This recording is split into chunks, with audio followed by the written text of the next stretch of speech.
Fury Warrior is a plate-wearing, melee, enraging class using dual wield. And I'm going to show you how to play it in Season 4 in a digestible manner that is appropriate for beginners and veterans alike. The stat priority for Fury Warriors in Season 4 is a really interesting one. I'm always going to reiterate that strength and a higher and higher eye level is the way to go over everything else. Get a high eye level of gear and you're going to be fine. However, if we do want to take a deeper look into the secondary stats, this here is the general priority that I would recommend to a beginner of the spec. Now, one interesting nuance of Fury Warriors here is that Critical Strike is the least popular secondary stat. However, it's actually also one of the most important stats. The thing here is that we're actually going to be getting an insane amount of crit for some of our abilities from the set pieces that we're getting in Season 4,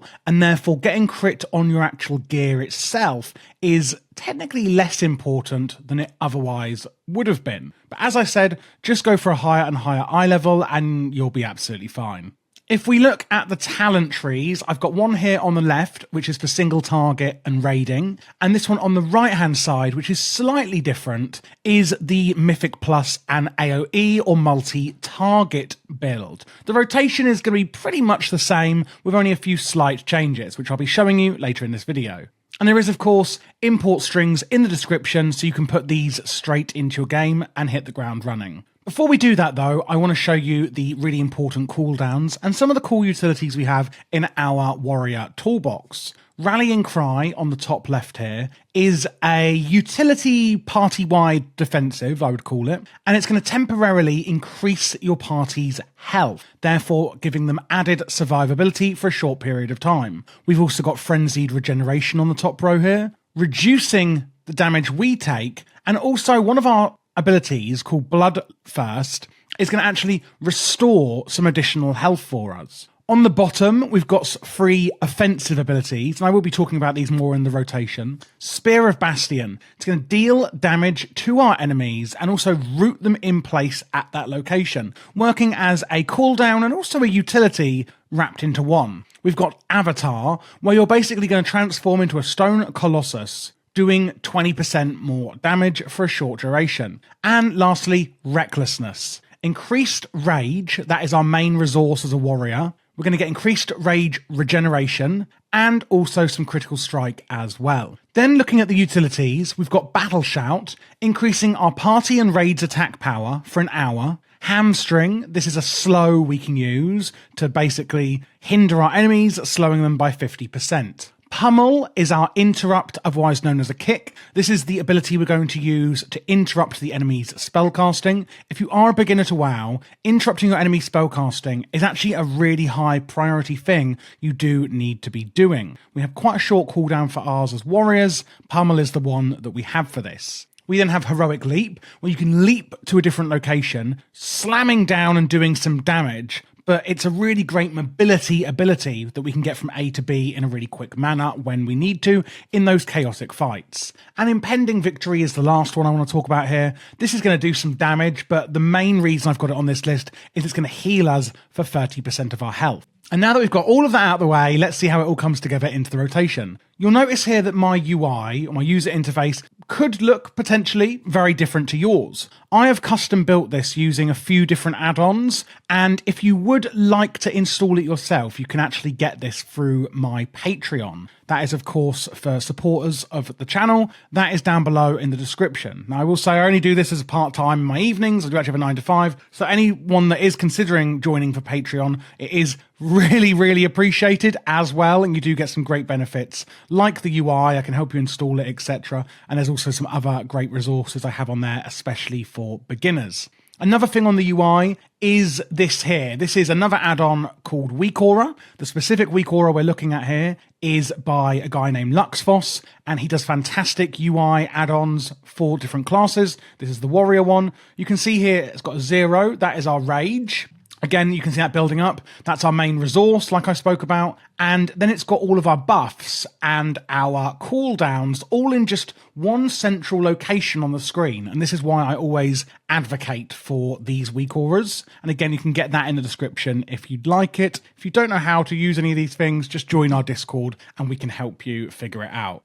So here we have the priority list in front of us. When we actually initiate battle, there's a few things we want to do. One of the first things we're going to do is charge into battle. Charge to an enemy, dealing damage, rooting it and generating 20 rage. That just helps us get some rage regenerated as soon as we get into battle. Another thing we want to do as soon as possible is get enraged. Enraging is actually one of the core foundations of Fury Warrior, and you can see it's a passive here. Becoming enraged increases your damage done by 46% for 6 seconds. Bloodthirst has a 30% chance to enrage you. So again, that is going to be one of our top priorities. So we want to get our Bloodthirst up and going to get us into Enrage as soon as possible when we go into battle. We do have this talent here, Improved Enrage. Enrage increases your haste by 15% and also your movement speed by 10% as well.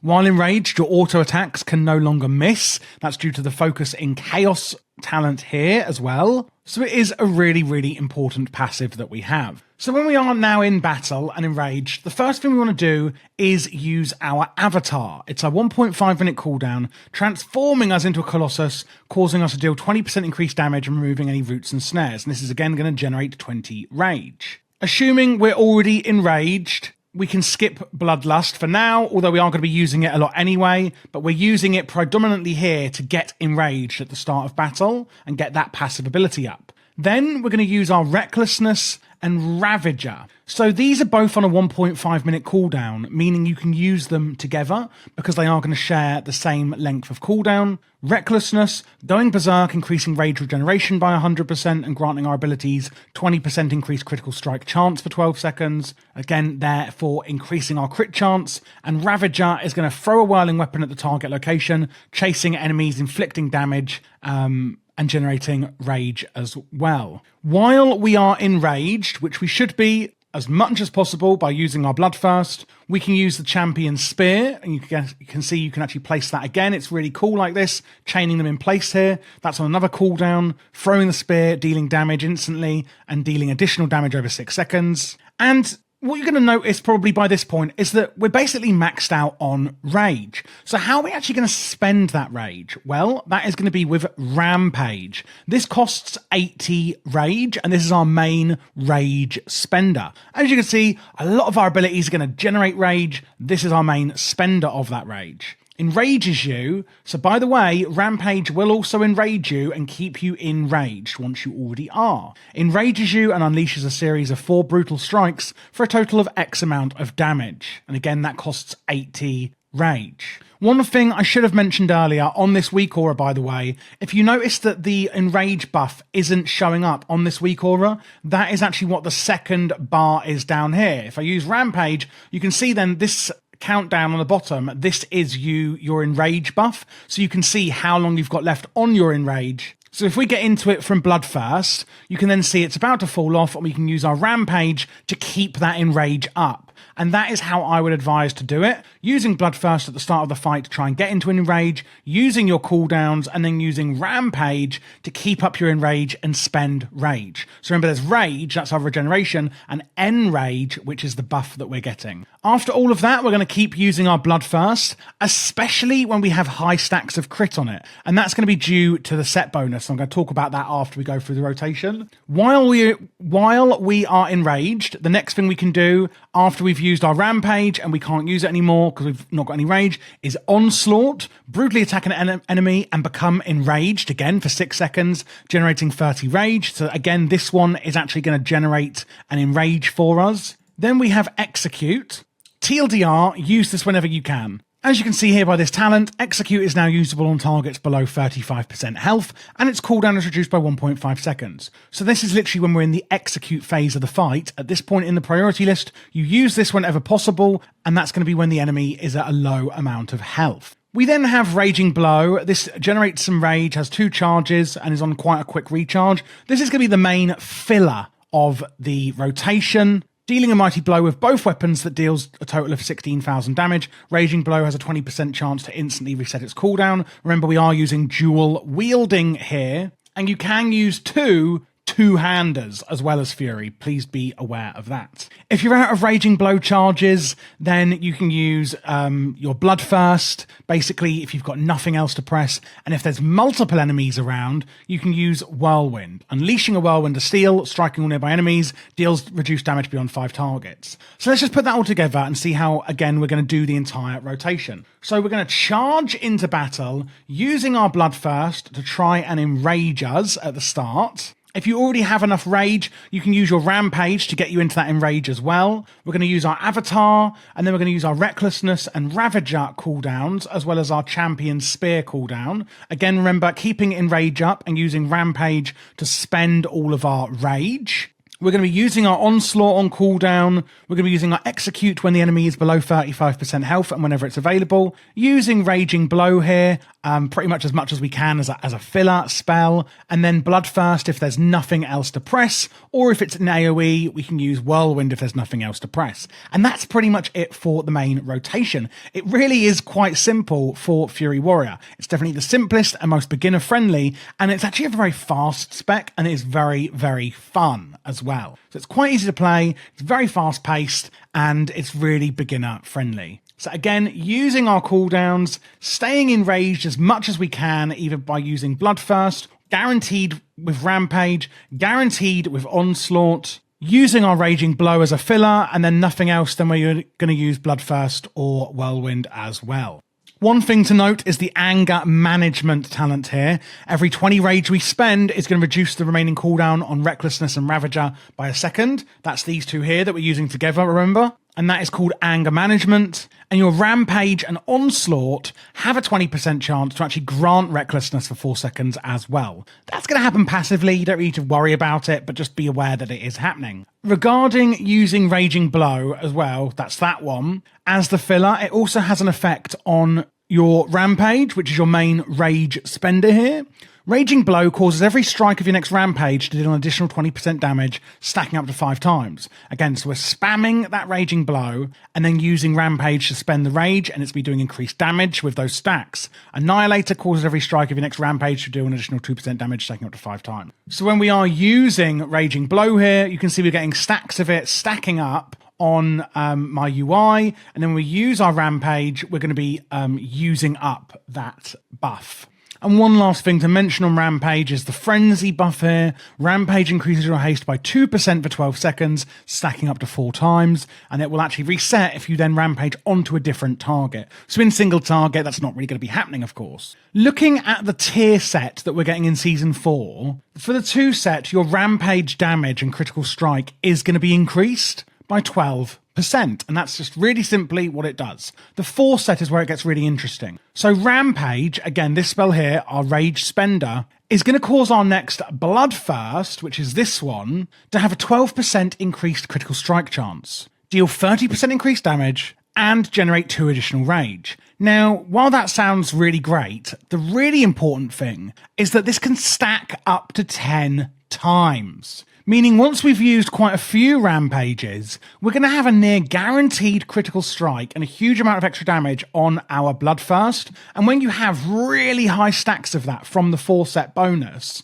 I actually haven't gotten the 4 set yet. Obviously, I'm filming this in week 1, so I can't show you it in game yet, unfortunately. But when you do get really high stacks of that bonus, that is when we're using Bloodthirst here in the rotation. So we're using it at the start here to get enraged, as you can see. We're using it down here in the priority list as a filler, and we're using it here. We've got really high stacks from the 4 set bonus to get the guaranteed, the critical strikes and extra damage on it. So just be aware of that when you do get the 4 set. If that's starting to sound a tad confusing, then I wouldn't worry too much as a beginner, because you are going to be using your Bloodthirst a fair amount anyway in the rotation. So just to go over it again, we're going to charge into battle using our avatar on cooldown, using our Bloodthirst or Rampage, etc. to get into Enrage, using our Ravager and Recklessness on cooldown together, and our Champion Spear, spending any Rage and keeping up our Enrage with Rampage, using our Onslaught on cooldown, using Execute whenever we possibly can at low health,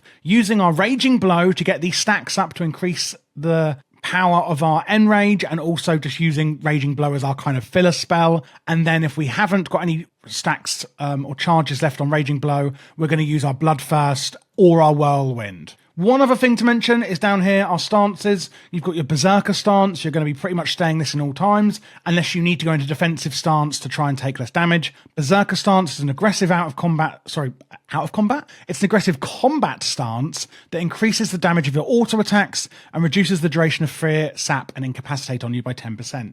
A few other things to notice, of course, is Battle Shout. Mentioned that earlier. Keep this up at all times. It lasts an hour and you're going to be buffing your party and raid with it. And then don't forget that Pummel here is your interrupt for interrupting spellcasting. And that is pretty much it. If you're now wondering, okay, but what about the AoE version? Well, I'm going to show you right now. So the only real talents that are going to be changing are these two here. These are the main ones. Whirlwind causes your next 2 single target attacks to strike up to 4 additional targets. Whirlwind generates free rage plus an additional 1 per target hit. And then Meat Cleaver, Whirlwind deals 25% more damage and now affects your next 4 single target melee attacks instead of 2 attacks. So if we go into it here, you can see there's a few other ones changing. They don't really matter as much. Apart from Thunderous Roar here, which you can use on cooldown.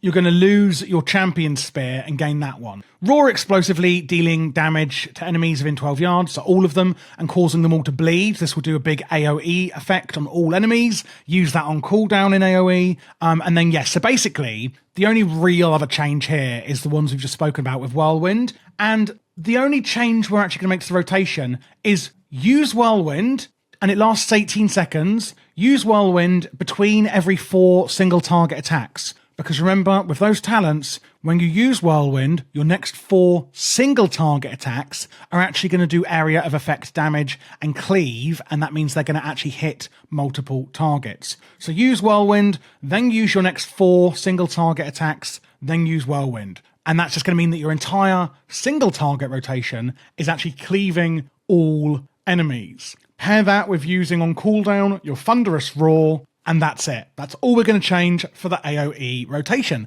And that is it for Fury Warrior. If you are looking for other specializations, whether that's Warrior, Protection and Arms, or other classes, check out this playlist that's about to pop up here over my shoulder, because I have done all of them for Season 4 for you. I'm also doing dungeon and PvP guides should you want those as well. Again, if you need any help at all, please just join our Discord. It's specifically for beginners. Of course, if you're a veteran, feel free as well. But I do specialize in trying to help people that are new to WoW, new to different classes and specs. And, you know, WoW is quite an overwhelming game as it is. And I just want to make things pretty much as smooth sailing as I can for you, you know, in a friendly environment. And again, if you would like my UI or any of the other resources, or if there is any resources that you think that need to be on the internet that aren't, then do join my Patreon. I'm always happy to help out and do as much as I can to help the community in that way as well. Thanks for watching and good luck in Season 4.